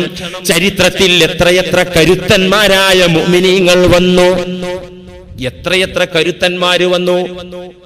എമ്പാടും കരുത്തന്മാർ. നമുക്കൊക്കെ മാതൃകായോഗ്യരായി നമുക്ക് മുന്നിൽ സ്വർഗത്തിന്റെ വഴിയിലൂടെ നടന്നു നീങ്ങിയ ആളുകൾ. അവരെ ജീവിതം പഠിച്ച് അവര് പിച്ച വെച്ച ഭാഗത്തുകൂടെ നടക്കണം ഞാനും നിങ്ങളും. എത്രയെത്ര ആളുകൾ വന്നു ചരിത്രത്തില്. ഈ ഉമ്മത്തിൽ മാത്രമല്ല, അതിന്റെ മുമ്പുണ്ട് ഇങ്ങനെ കരുത്തരായ മുഅ്മിൻ. ഈസാ നബി അലൈഹിസ്സലാമിന്റെ ചരിത്രം അവിടത്തെ ജനതയിൽ കാണാം, ഇസ്രായേലിൽ തന്നെ കാണാം. ഈസാ അലൈഹിസ്സലാമിന് അല്ലാഹു കൊടുത്ത മുഅ്ജിസത്ത് ഖുർആൻ പറഞ്ഞു തന്നിട്ടുണ്ട്. വറസൂലൻ ഇലാ ബനീ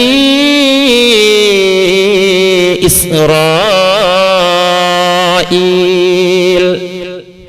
ഞാൻ ഇസ്രായേലിലേക്ക് നിയോഗിക്കപ്പെട്ട ദൂതനാണ്. അന്നീ ഖദ് ജിഅ്തുകും ബിആയത്തിൻ മിർ റബ്ബികും. ഈസ ഇബ്നു മറിയം ഇസ്രായേലിലേക്ക് വന്നിട്ട് അവരോട് പറഞ്ഞു, അന്നീ ജിഅ്തുകും ബിആയത്തിൻ മിർ റബ്ബികും, നിങ്ങളുടെ നാഥനിൽ നിന്നുള്ള അത്ഭുതം കൊണ്ട്, ദൃഷ്ടാന്തം കൊണ്ടാണ് ഞാൻ നിങ്ങളെ സമീപിച്ചിരിക്കുന്നത്. അത്ഭുതം എന്റെ കയ്യില്. എന്താണ് അത്ഭുതം? അന്നീ അഖ്ലുഖു ലക്കും മിനത്തീനി കഹൈഅത്തി ത്വയ്ർ ഫഅൻഫുഖു ഫീഹി ഫയകൂനു ത്വയ്റൻ ബിഇദ്നില്ലാഹ് വഉബ്രിഹുൽ അക്മഹ വൽ അബ്റസ് വഉഹ്യിൽ മൗതാ ബിഇദ്നില്ലാഹ്. എന്തൊക്കെ അത്ഭുതമാണുള്ളത്! ഞാൻ കളിമണ്ണ് കൊണ്ട് ഒരു പക്ഷിക്കോലമുണ്ടാക്കും, എന്നിട്ട് ഫഅൻഫുഖു ഫീഹി, ഞാൻ അതിലേക്ക് ഊതും, ആ പക്ഷി രൂപത്തിലേക്ക് ഊതും. ഫയകൂനു ത്വയ്റൻ ബിഇദ്നില്ലാഹ്, എന്റെ ഊത്ത് ഏൽക്കുമ്പോൾ റബ്ബിന്റെ നിശ്ചയപ്രകാരം, റബ്ബിന്റെ ഹിതത്താൽ, അള്ളാഹുവിന്റെ തീരുമാനത്താൽ കളിമണ്ണ് കൊണ്ട് ഞാൻ ഉരുട്ടിക്കൂട്ടി രൂപപ്പെടുത്തിയ ആ പക്ഷിയുടെ കോലം യഥാർത്ഥ പക്ഷിയായി പറന്നുയരും. ഖുർആനാ പറയുന്നത് കേട്ടോ. പിന്നെയോ, അപ്പൊ ഊത്തിനുണ്ട് ചില പ്രത്യേകത കേട്ടോ, മനസ്സിലായോ? കളിമണ്ണ് കൊണ്ട് ഒരു രൂപം ഉണ്ടാക്കി, ഫഅൻഫുഖു ഫീഹി, ഞാൻ അതിൽ ഊതും. ആ ഊത്തിന്റെ പവർ കൊണ്ട് എന്താകും? ഫയകൂനു ത്വയ്റൻ ബിഇദ്നില്ലാഹ്, അത് അല്ലാഹുവിന്റെ അനുവാദത്താൽ അതൊരു പക്ഷിയാവും. വഉബ്രിഹുൽ അക്മഹ വൽ അബ്റസ് വഉഹ്യിൽ മൗതാ ബിഇദ്നില്ലാഹ്, ജന്മന അന്ധനായവൻ, ജന്മന വെള്ളപ്പാണ്ട് രോഗമുള്ളവൻ, അതൊക്കെ അത്തരത്തിലുള്ള രോഗികൾക്കൊക്കെ ഞാൻ ശാന്തി കൊടുക്കും. ശവത്തിനു ഞാൻ ജീവനിടും.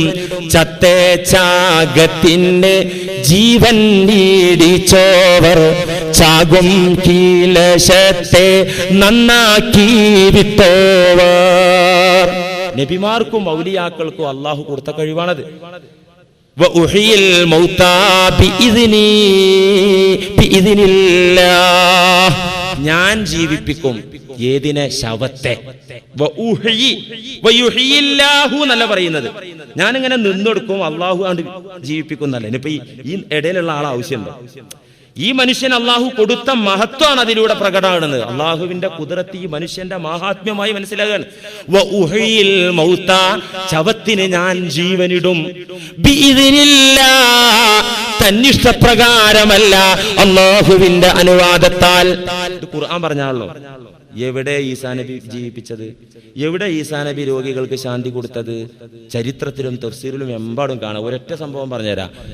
ഇന്ന ഈസാ അലൈഹിസ്സലാം മറ ബിറജുലിൻ അഅ്മാ അബ്റസ്. ഒരിക്കൽ ഈസാ നബി അലൈഹിസ്സലാം ഇങ്ങനെ നടന്നു പോയപ്പോ ഒരു കാഴ്ച കണ്ടു. വഴിവക്കിൽ ഇരിക്കുന്നു മറ ബിറജുലിൻ അഅ്മാ അബ്റസ്, അന്ധനായ മനുഷ്യൻ, ശരീരമാസകലം വെള്ളപ്പാണ്ട് പിടിച്ച മനുഷ്യൻ. തീർന്നില്ല, ഖദ് തനാസറ ലഹ്മുഹു മിനൽ ജുദാം, കുഷ്ഠരോഗം ബാധിച്ചിട്ട് ശരീരത്തിലെ അവയവങ്ങൾ കൊഴിഞ്ഞു വീണിട്ടുണ്ട്. വിരലുകൾ മിക്കവാറും താഴെ വീണിട്ടുണ്ട്. ശരീരത്തിൽ നിന്ന് മാംസം പീസ് പീസായി നിലത്ത് വീണുകൊണ്ടിരിക്കുന്നു. വല്ലാത്ത കാഴ്ച. ഖദ് തനാസറ ലഹ്മുഹു മിനൽ ജുദാം, ഈ കുഷ്ഠരോഗം പിടിച്ചിട്ട് തനാസറ ലഹ്മുഹു, ശരീരത്തിൽ നിന്ന് ഇറച്ചി ഇങ്ങനെ ഉതിർന്ന് വീഴാണ്, ചലം ഇങ്ങനെ ഇറ്റി വീഴാണ്. ഈ രംഗം കാണുന്ന സമയത്ത് വഹുവ യഖൂൽ, ഇസ്രായേലിൽപ്പെട്ട അല്ലാഹുവിന്റെ ആ ഇഷ്ടദാസൻ എന്താണ് പറഞ്ഞുകൊണ്ടിരിക്കുന്നത് എന്നറിയോ? ആ മനുഷ്യൻ വഴിവക്കിൽ നിൽക്ക ഈ അവസ്ഥയിൽ. വഹുവ യഖൂൽ, ആ മനുഷ്യൻ പറഞ്ഞുകൊണ്ടിരിക്കുന്നു, അൽഹംദുലില്ലാഹില്ലദീ അഅഫാനി മിമ്മബ്തലാ ബിഹി കസീറൻ മിൻ ഖൽഖി, അൽഹംദുലില്ലാഹില്ലദീ ആഫാനി മിമ്മബ്തലാ ബിഹി കസീറൻ മിൻ ഖൽഖിഹി. എന്താണ് പറയുന്നത്? അല്ലാഹുവേ നിനക്ക് സ്തുതി, അല്ലാഹുവേ നിനക്ക് സ്തുതി. ധാരാളം ആളുകളെ പരീക്ഷിച്ചതുപോലെ നീ എന്നെ പരീക്ഷിച്ചിട്ടില്ലല്ലോ. ഇക്കാലത്ത് ജീവിക്കുന്ന മനുഷ്യന്മാരിൽ കൂടുതൽ ആളുകൾക്കും കൊടുത്ത പരീക്ഷണം, കൂടുതൽ ആളുകൾക്കും കൊടുത്ത ദുരന്തം നീ എനിക്ക് തന്നിട്ടില്ലല്ലോ. അതിന് അൽഹംദുലില്ലാഹ്. ആരായി പറയുന്നത്? നേരത്തെ പറഞ്ഞില്ലേ അദ്ദേഹത്തിന്റെ അവസ്ഥ.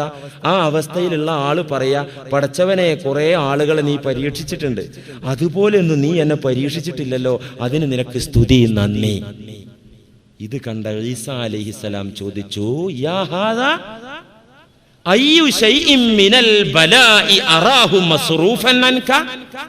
യാ ഹാദാ, അല്ല ചങ്ങാതി നീ എന്താ പറഞ്ഞത്? അയ്യു ശൈഇൻ മിനൽ ബലാഇ അറാഹു മസ്റൂഫൻ അൻക. ഏത് പരീക്ഷണ നിനക്കില്ലാത്തത്? ഏത് ബലാണ്, പ്രതിസന്ധിയാ നിനക്കില്ലാത്തത്? അതൊന്ന് പറഞ്ഞതാ. നിനക്കില്ലാത്ത ബുദ്ധിമുട്ടെന്ന് പറഞ്ഞതാ. നീ വേറുള്ളവരെ ബുദ്ധിമുട്ടിച്ചതുപോലെ, വേറെ ഉള്ളവരെ കഷ്ടപ്പെടുത്തിയതുപോലെ എന്നെ കഷ്ടപ്പെടുത്തിയിട്ടില്ല, അതിന് ഹംദ് എന്നാണല്ലോ നീ പറയുന്നത്. ഏതൊരു പരീക്ഷണത്തിൽ നിന്നാണ് നീ രക്ഷപ്പെട്ടത് എന്ന് റൂഹുല്ലാ ആ മനുഷ്യനോട് ചോദിച്ചപ്പോ, ഫഖാല യാ റൂഹല്ലാ, അല്ലാഹുവിന്റെ റൂഹായിട്ടുള്ളവരെ ഞാൻ പറഞ്ഞോട്ടെ, ഇന്നി ഖൈറുൻ മിമ്മൻ ലം യജ്അലില്ലാഹു ഫീ ഖൽബിഹി മാ ജഅല ഫീ ഖൽബി മിൻ മഅരിഫതിഹി. അല്ലാഹുവിന്റെ പ്രവാചകരായിട്ടുള്ളവരെ, ഞാൻ ഇങ്ങനെയൊക്കെ പരീക്ഷിക്കപ്പെടുന്നുണ്ടെങ്കിലും എനിക്ക് അല്ലാഹു ചില നേട്ടങ്ങൾ തന്നിട്ടുണ്ട്, അത് മറ്റാർക്കും അങ്ങനെ നൽകിയിട്ടില്ല. ഞാൻ ഈ നാട്ടിലെ ജനങ്ങളെക്കാൾ ഉത്തമനാണ്. എന്തുകൊണ്ട്? സുഖത്തിലാണ് കഴിയുന്നത്. എന്തുകൊണ്ട്? ഈ നാട്ടിൽ മറ്റുള്ള ജനതയെക്കാൾ റാഹത്തിലാണ് ജീവിക്കുന്നത്. എന്തുകൊണ്ട്? അന ഖൈറുൻ മിമ്മൻ ലം യജ്അലില്ലാഹു ഫീ ഖൽബിഹി മാ ജഅല ഫീ ഖൽബി മിൻ മഅരിഫതിഹി. എനിക്കിപ്പോ ഇതൊക്കെ ഉണ്ട്. ഏതൊക്കെ? എനിക്ക് കണ്ണിന് കാഴ്ചയില്ല, എനിക്ക് വെള്ളപ്പാണ്ടുണ്ട്, എന്റെ ശരീരമാകെ കുഷ്ഠരോഗം ബാധിച്ചിട്ടുണ്ട്. ഇതൊക്കെ ബാധിച്ചാലും എന്റെ മനസ്സിന് കരുത്തുണ്ട്, എന്റെ മനസ്സിന് ആരോഗ്യമുണ്ട്, എനിക്ക് മനക്കരുത്തുണ്ട്. സർവോപരി എന്റെ കൽബകം മുഴുവൻ റബ്ബിനെ കുറിച്ചുള്ള വിചാരമുണ്ട്, അറിവുണ്ട്. ആ അറിവ് വെക്കുമ്പോ ഈ വിഷമവും ഈ രോഗവും ഈ കഷ്ടപ്പാടും എനിക്ക് പ്രശ്നമല്ലേ? അല്ല. ഈ നാട്ടിൽ ചിലർക്കൊരു തലവേദന വന്നാൽ, ഈ നാട്ടിൽ ചിലർക്കൊരു പനി വന്നാൽ, എന്റെ മുന്നിലുള്ള ആളുകളിൽ ചിലരുടെ കാലിൽ മുള്ളുകുത്തിയാൽ അവർക്കത് താങ്ങാനും സഹിക്കാനും പറ്റുന്നില്ലല്ലോ. ഇതൊക്കെ റബ്ബ് എനിക്ക് തന്നിട്ടും എനിക്ക് പിടിച്ചു നിൽക്കാനുള്ള മനക്കരുത്ത് തന്നല്ലോ. അതുകൊണ്ട് അവരെക്കാൾ അനുഗ്രഹീതൻ ഞാനാണല്ലോ, അവരെക്കാൾ സൗഖ്യത്തിൽ ജീവിക്കുന്നത് ഞാനാണല്ലോ. ഏറ്റവും വലിയ ആരോഗ്യത മാനസിക ആരോഗ്യം. അല്ല നിങ്ങൾക്ക് പറയാൻ പറ്റുമോ? അല്ല എന്ന് പറയാൻ പറ്റുമോ? ഒരാൾക്ക് കാലൊടിഞ്ഞു, അതിന്റെ ഒപ്പം തന്നെ മറ്റേ കയ്യും മുറിയായി, അതിന്റെ ഒപ്പം തന്നെ പുള്ള വീണിട്ട് കയ്യും കാലും ഒടിഞ്ഞു. ഇതൊക്കെ ആയപ്പോഴും അവനിങ്ങനെ അള്ളാഹുവിലേക്ക് നോക്കി ചിരിച്ചിരിക്കുക. അവന് ഒരു കുഴപ്പമില്ല, കാരണം മാനസികാരോഗ്യം കിട്ടുകയാണ്. അവന് വേറൊരു ചങ്ങാതിക്ക് തലവേദന വന്നു, അവൻ ആകെ ഡസ്പായി, ഭാര്യ കഞ്ഞി കുടിക്കാൻ വിളിച്ചിട്ട് എണീക്കണില്ല, അങ്ങനെ ആകണ്ട്. അപ്പൊ ഏറ്റവും വലിയ ആരോഗ്യത മാനസികാരോഗ്യ. ഇതെനിക്ക് പഠിച്ചോൻ തന്നല്ലോ, അതുകൊണ്ട് തന്നെ ഇതൊന്നും എനിക്കൊരു വിഷയമല്ല. ചില ആളുകൾ കാലിൽ മുള്ളുത്തുമ്പോത്തിന് അവരാകുന്നത് ഞാൻ കാണുന്നുണ്ട്, അതുകൊണ്ട് ഞാൻ തന്നെയല്ലേ അനുഗ്രഹീതൻ. ഇമ്രാൻ ഇബ്നുൽ ഹുസൈൻ എന്ന് പറയുന്ന ലോകം കണ്ട വലിയ മഹാൻ, ആ മഹാൻ രോഗശയ്യയിൽ കിടക്കുന്നു. എന്താണ് അസുഖം എന്നറിയോ? ഉദര രോഗമാണ്. മഹോദരം എന്ന് പറയുന്ന ഒരു വയറിന്റെ അസുഖം പിടിച്ചിട്ട് വയറ്റിലാകെ നീര് വന്ന് വീർത്തിട്ട് ആ മഹാൻ രോഗശയ്യയിൽ എണീക്കാൻ പോലും പറ്റാതെ, പരസായം കൂടാതെ തലപൊക്കാൻ പറ്റാതെ കിടന്നു. എത്ര വർഷം? 30 വർഷം. ഇമ്രാൻ ഇബ്നുൽ ഹുസൈൻ അള്ളാഹുവിന്റെ വലിമാരിൽ ഒരു മഹാനാണ്. 30 കൊല്ലം അങ്ങോട്ട് കടന്നു കട്ടിൽമേൽ. ഇന്നാണെന്നുണ്ടെങ്കിൽ ഇപ്പോ നമ്മുടെ പുതിയ ജനറേഷൻ പറയാ ദയാവധം അർഹിക്കുന്നു. കോടതിയിൽ അത് ചർച്ച നടന്നു. ദയാവധം എന്ത്? ആളിപ്പോ എണീറ്റ് ഇങ്ങോട്ട് അങ്ങാടിക്ക് വരൂല എന്നുള്ളൊരു അവസ്ഥ കണ്ടാല്, മനസ്സും മരിച്ചു കഴിഞ്ഞാൽ പിന്നെ ദയാവധം കൊടുക്കാമോ കൊടുക്കാൻ പറ്റൂലേ? യൂറോപ്യൻ കൺട്രീസിലൊക്കെ രാജ്യങ്ങളിലൊക്കെ നേരത്തെ ചർച്ച നടത്തിയിരുന്നു. ഇന്ത്യയിൽ ചർച്ച വന്നു. അവസാനം കോടതിയുടെ നിരീക്ഷണം പത്രങ്ങളിൽ വന്ന്, നിങ്ങൾ വായിച്ചോന്ന് എനിക്കറിയില്ല, തല്ലിയോ കുത്തിയോ ഒന്നും കൊല്ലരുത്, ഭക്ഷണവും മരുന്നും കൊടുക്കാതെ വേണമെങ്കിൽ കൊല്ലാൻ. സുപ്രീം കോടതിയുടെ വിധി വന്നില്ലേ, ഏതോ ഒരു പത്രത്തിൽ ഞാൻ വായിച്ചത് ഓർക്കുന്നു. ഭക്ഷണവും മരുന്നും കൊടുക്കാതെ വേണമെങ്കിൽ കൊല്ല, വേറുള്ള രീതിയിൽ കൊല്ലാം, ദയാവധം. ഇസ്ലാം അംഗീകരിക്കുന്നില്ല അത്. ഏതാവട്ടെ, ഈ മഹാൻ കിടക്കുകയാണ്. ചരിത്രത്തിൽ കാണാം, ഖദ് നുഖിബ ലഹു ഫീ സരീരിൻ കാന അലൈഹി മൗദിഉൻ ലിഖളാഇൽ ഹാജ. മലമൂത്ര വിസർജനത്തിന് വേണ്ടി 30 കൊല്ലായാലും കിടപ്പ് തുടങ്ങിയിട്ട് അദ്ദേഹം കിടക്കുന്ന ആ ഭാഗത്തൊരു ഹോളിട്ടു. ഇന്നിപ്പോ പൈപ്പ് ഇടാൻ സൗകര്യമുണ്ട്, ഒരു ഹോളിട്ടു മലമൂത്ര വിസർജനത്തിന്. ഇങ്ങനെ കിടക്കന്നെ.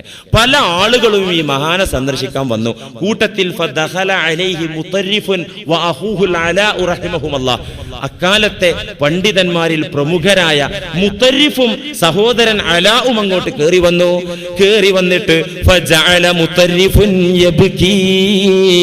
പണ്ഡിതനായ മുത്തരിഫ് റഹിമഹുല്ലാഹ് ഈ മഹാന്റെ കിടപ്പ് കണ്ടിട്ട്, രോഗശയ്യയിലെ അവസ്ഥ കണ്ടിട്ട് പൊട്ടിക്കരഞ്ഞുപോയി. കരഞ്ഞപ്പോ കട്ടിൽ കിടക്കുന്ന 30 കൊല്ലായിട്ട് കിടക്കുന്ന ആള് ചോദിച്ചു, ലിമ തെബുക്കി, എന്തോടോ പ്രശ്നം, എന്തിപ്പോ നിനക്ക് പറ്റി? അത് ചോദിച്ചപ്പോ പറഞ്ഞു, ലിമാ അറാഹു മിൻ ഹാലിക, നിങ്ങളുടെ ഈ അവസ്ഥ എനിക്ക് കാണാൻ വയ്യ. അങ്ങനെയുള്ള ലോലമായ മനസ്സിന്റെ ഉടമകൾക്ക് ഇങ്ങനെയുള്ള രംഗൊന്നും കാണാൻ പറ്റൂല. നിങ്ങളെ കിടപ്പ് കണ്ടിട്ടാണ്. ആ സമയം ഇമ്രാൻ ഇബ്നുൽ ഹുസൈൻ എന്ന മഹാനായ ജ്ഞാനി, 30 വർഷം കട്ടിലിൽ തന്നെ കിടന്ന ജ്ഞാനി മറുപടി പറഞ്ഞത് എന്താണെന്നറിയോ? റബ്ബെനിക്ക് വച്ചതിൽ ഞാൻ പൊരുത്തത്തിലാണ്, റബ്ബന്റെ കാര്യത്തിൽ വിധിച്ചതിൽ ഞാൻ സന്തുഷ്ടനാണ്. ഇത് പറഞ്ഞിട്ട് മുത്തരിഫ് കരയിൽ നിർത്തുന്നില്ല. അപ്പൊ പറഞ്ഞു, ഇവിടെ വാ, അടുത്തേക്ക്, എന്റെ വായന്റെ അടുത്തേക്ക് ചെവി കൊണ്ടുവരേ എന്ന് പറഞ്ഞിട്ട്, ഞാനൊരു സ്വകാര്യം പറയാ, സിറ്, രഹസ്യം. ഞാൻ മരിക്കോളം ഒരു കുഞ്ഞിനോട് നിങ്ങൾ രണ്ടാളും അത് പറയരുത്. പറയൂലല്ലോ? പറയൂല. എന്നാ ഞാൻ പറഞ്ഞുതരാം. നിങ്ങൾ ഈ വിഷമം കണ്ടിട്ടാ ഞാൻ ഈ രഹസ്യം പറയുന്നത്. ഞാൻ പറയട്ടെ? പറയാൻ. ഇന്നൽ മലായികത തസൂറുനി ഫആനിസുൻ ബിഹാ വതുസല്ലിമു അലയ്യ ഫഅസ്മഉ തസ്ലീമഹാ. എന്താ സ്വകാര്യം? മരിക്കോളം ആരോടും പറയരുത് കേട്ടോ ഞാൻ ഈ സ്വകാര്യം. എന്താ? ഇന്നൽ മലായികത തസൂറുനി, മലക്കുകൾ എന്നെ സന്ദർശിച്ചു പോകുന്നുണ്ട്. മലക്കുകൾ എന്നെ കാണാൻ വരുന്നത്, മലക്കുകൾ എന്നെ സന്ദർശിക്കുന്നു. ഫആനിസുൻ ബിഹാ, മലക്കുകളുടെ സന്ദർശനം കൊണ്ട് എന്റെ നേരം പോകുന്നത് ഞാൻ അറിയുന്നില്ല. 30 വർഷം കഴിഞ്ഞു പോയത് ഞാൻ അറിഞ്ഞിട്ടില്ല. വതുസല്ലിമു അലയ്യ, മലക്കുകൾ എന്നോട് സലാം പറയുന്നുണ്ട്. ഫഅസ്മഉ തസ്ലീമഹാ, മലക്കുകളുടെ സലാം ഞാൻ കേൾക്കുന്നുണ്ട്. ഇങ്ങനെയൊക്കെ ഉണ്ടാകും. ഖുർആനാ പറഞ്ഞത്. ഇസ്തിഖാമത്തുള്ള ആളുകളിലേക്ക് മലക്കുകൾ ഇറങ്ങി വരുന്നു പറഞ്ഞില്ലേ? ഇന്നല്ലദീന ഖാലൂ റബ്ബുനല്ലാഹ് സുമ്മ ഇസ്തഖാമൂ തതനസ്സലു അലൈഹിമുൽ മലായിക അല്ലാ തഖാഫൂ വലാ തഹ്സനൂ. അല്ലേ? റബ്ബാണ് എന്നെ പോറ്റുന്നത്. ആ റബ്ബ് ചിലപ്പോ പോറ്റുന്നത് അസുഖം തന്നിട്ടായിരിക്കും പോറ്റുക. ചിലപ്പോ ചെറിയ പിള്ളേരെ ഒന്ന് കൊടുത്തിട്ട് ഇപ്പൊ പോറ്റൂലേ? സ്നേഹമുള്ള ഉപ്പയാണെങ്കിൽ ചിലപ്പോ കൊടുക്കേണ്ടടുത്തൊന്ന് കൊടുക്കണത് സ്നേഹമാണ്. മനസ്സിലായില്ല? സ്നേഹം ഇല്ലെങ്കിൽ അവൻ എങ്ങനെയും പോയിക്കോട്ടെ, ഹറാം പറഞ്ഞു എങ്ങനെയെങ്കിലും പോയിക്കോട്ടെ, പറയാൻ പാടില്ല കേട്ടോ. ആ ഭാഷ പറഞ്ഞാൽ ഞാൻ ഹറാം ചെയ്തു എന്നാണ് വരിക. അപ്പോ എങ്ങനെയെങ്കിലും പൊക്കോട്ടെ എന്ന് കയറൂരി വിട. സ്നേഹമുള്ള ഉപ്പ ഒന്ന് കൊടുക്കും, ഒരു അടി കൊടുക്കൂലേ? ഇതുപോലെ റബ്ബ് ഇടക്കൊരു അടി തരും, അല്ലെ? പോറ്റലാണ്. അത് അള്ള ദേഷ്യം പിടിച്ചിട്ട് ചെയ്യല്ലോ, പോറ്റുകയാണ് അള്ള. അപ്പോ പോറ്റുന്ന റബ്ബിന്റെ കാര്യത്തിൽ വിശ്വസിച്ച് അവിടെ പിടിച്ചു നിൽക്കുന്ന ആളുകൾ, അവരിലേക്ക് മലക്കുകൾ ഇറങ്ങി വന്ന് പറയും, പേടിക്കണ്ടോ, 30 കൊല്ലായില്ലേ കിടക്കാൻ തുടങ്ങിയിട്ട്, പേടിക്കണ്ടോ, ദുഃഖിക്കണ്ട കേട്ടോ. നഹ്നു ഔലിയാഉകും ഫിൽ ഹയാത്തിദ് ദുനിയാ വഫിൽ ആഖിറ, ഇവിടെ ഞങ്ങൾ ഹെൽപ്പിന് വരും ട്ടോ. ഇനി ബാക്കി എത്ര ജീവിക്കുന്നുണ്ടെന്ന് അത്ര കാലം ഞങ്ങൾ ഔലിയ ആയിട്ടുണ്ടാകും, ആഖിറത്തിൽ ഞങ്ങൾ ഹെൽപ്പിനുണ്ടാവും, പേടിക്കണ്ട. ഖുർആനാണിത്. ഈ ഖുർആനിന്റെ അർത്ഥം ഇവിടെ ഭൂമിയിൽ കാണണ്ടേ? അതാണ് ഇമ്രാൻ ഇബ്നുൽ ഹുസൈൻ റഹിമഹുല്ലയിലൂടെ കണ്ടത്. ചുരുക്കി പറയട്ടെ, എന്റെ പ്രിയപ്പെട്ട ഇക്കമാരെ, ഉപ്പമാരെ, കൊച്ചനിയന്മാരെ, യുവ സുഹൃത്തുക്കളെ, പടച്ചവൻ അവനാണ് നമ്മെ നിയന്ത്രിക്കുന്നത്. ഇതൊക്കെ പറയുമ്പോൾ ബോധമുള്ള, എന്റെ പ്രഭാഷണം ശ്രദ്ധിക്കുന്ന ചില ബോധമുള്ള ആൺകുട്ടികൾ എന്നോട് ചോദിച്ചു, ഇങ്ങനെയാണെങ്കിൽ ദുആ ചെയ്യണോ? പടച്ചോനെ അങ്ങനെയാക്കിത്താ ദുആ ചെയ്യാം, ഇങ്ങനെയാക്കിത്താ. അല്ല ചെയ്യുന്നതല്ലേ നല്ലത്, അല്ല നല്ലതല്ലേ ചെയ്യുള്ളൂ, പിന്നെ എന്തിനാ ദുആ? നല്ല ചോദ്യമാണ്. ഇൻഷാ അല്ലാഹ് ആ ചോദ്യത്തിന് നമുക്ക് മറുപടി പറയണം. എന്തിനാ ദുആ അല്ലെ? അല്ലാഹുവേ ഹജ്ജിന് പോകാൻ തൗഫീഖ് താ, പോകാതിരിക്കലാണ് ഖൈറെങ്കിലോ? അങ്ങനെയാണ് അല്ലാഹ് വിധിക്കണമെങ്കിൽ ഇത് റോങ് അല്ലേ ഈ ചോദ്യം? അല്ലാഹുവേ എന്റെ പുള്ളക്ക് അനുയോജ്യനായ ഭർത്താവിനെത്താ, ഇപ്പൊ തൽക്കാലം തരാതിരിക്കലാ നല്ലത്. പക്ഷെ ഈ ചോദിക്കല് റോങ് ആവൂലേ? അപ്പൊ ഈ വിധിയിലുള്ള സംതൃപ്തിക്ക് ദുആ തടസ്സമാവില്ലേ? നിങ്ങൾക്കാർക്കും സംശയമില്ലേ? ഇല്ലെങ്കിൽ അടുത്ത ആഴ്ച സംശയം ഉണ്ടാക്കിയിട്ട് നമുക്ക് മറുപടി പറയാം. അള്ളാഹു അവന്റെ യഥാർത്ഥ ഇഷ്ടദാസരിൽ നമ്മെ ഉൾപ്പെടുത്തട്ടെ. വആഖിറു ദഅ്വാനാ അനിൽ ഹംദുലില്ലാഹി റബ്ബിൽ ആലമീൻ. അസ്സലാമു അലൈക്കും. നിങ്ങൾ ശ്രവിച്ചുകൊണ്ടിരിക്കുന്ന ഈ ശബ്ദത്തിന്റെ ഉടമ ഷിഹാബുദ്ദീൻ ഫൈസി, ഇമാം ടൗൺ ജുമാ മസ്ജിദ്, Perumbavoor. This program sponsored by Melam men studio, Yatri Nivas, old bus stand, Perumbavoor. പുരുഷ വസ്ത്രങ്ങളുടെ സെലക്ഷൻ സമ്പൂർണതയുമായി ഏവരെയും ഹൃദ്യമായി സ്വാഗതം ചെയ്യുന്നു. Melam men studio, Yatri Nivas, old bus stand, Perumbavoor.